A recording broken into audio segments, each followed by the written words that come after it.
L'encyclopédie, c'est vraiment l'ouvrage de référence du XVIIIe siècle. Le nom complet, c'est Encyclopédie ou Dictionnaire raisonné des sciences, des arts et des métiers. C'est un ouvrage qui a été écrit notamment par deux hommes, Denis Diderot et Jean d'Alembert, et c'est vraiment quelque chose d'extrêmement important, puisque c'est à partir de ce moment que le mot encyclopédie fait d'ailleurs son entrée dans le vocabulaire français. C'est un ouvrage gigantesque qui comprend 17 volumes et près de 72 000 articles. Le but, c'est à la fois de faire une sorte de répertoire de tout ce que les hommes savent à partir de ce XVIIIe siècle, de toutes leurs connaissances, mais c'est aussi d'ouvrir une réflexion critique, c'est-à-dire de donner une nouvelle façon de penser. On veut réfléchir avec un regard critique, on ne veut plus simplement avoir des connaissances basiques, on veut y réfléchir dessus.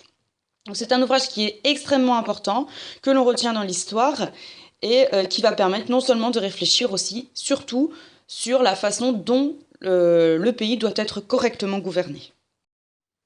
Jusque 1789, en France, le pouvoir politique était une monarchie absolue qu'on disait de droit divin. Une monarchie absolue, cela veut dire que le pouvoir est possédé par le roi. Le roi, c'est un monarque, donc une monarchie. Le roi possède tous les pouvoirs. Le pouvoir législatif, c'est-à-dire celui de créer les lois, le pouvoir exécutif, de faire appliquer les lois, et le pouvoir judiciaire, celui de rendre la justice. Donc c'est une monarchie absolue, puisque le roi ne partage aucun de ses pouvoirs, c'est lui qui décide tout.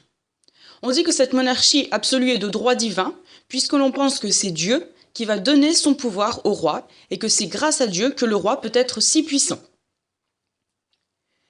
Louis XIV, que l'on voit sur la photo, représente vraiment cette idée du pouvoir absolu. C'est un roi tout-puissant, un roi qui va vraiment briller, et ses successeurs, Louis XV, Louis XVI, qui va ensuite être assassiné en 1792, vont reproduire exactement le même système politique.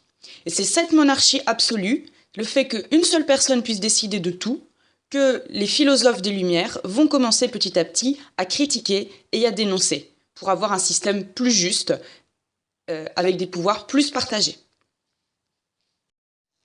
Montesquieu, comme Diderot ou même Voltaire, sont les trois grands philosophes des Lumières, les trois grands noms qu'il faut vraiment retenir. Montesquieu a participé à l'écriture de l'Encyclopédie, le gros ouvrage dont il était question dans le document précédent. Dans ce texte, Montesquieu va proposer une vision du pouvoir qui est totalement inédite en France, mais qui existe déjà dans d'autres pays, notamment l'Angleterre ou les États-Unis.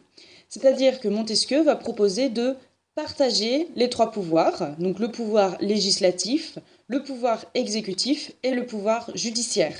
Il va faire en sorte de proposer une séparation de ces pouvoirs et demander à ce que ce ne soit pas une seule personne qui le possède, puisqu'il estime que sinon cela serait une situation dangereuse pour le peuple.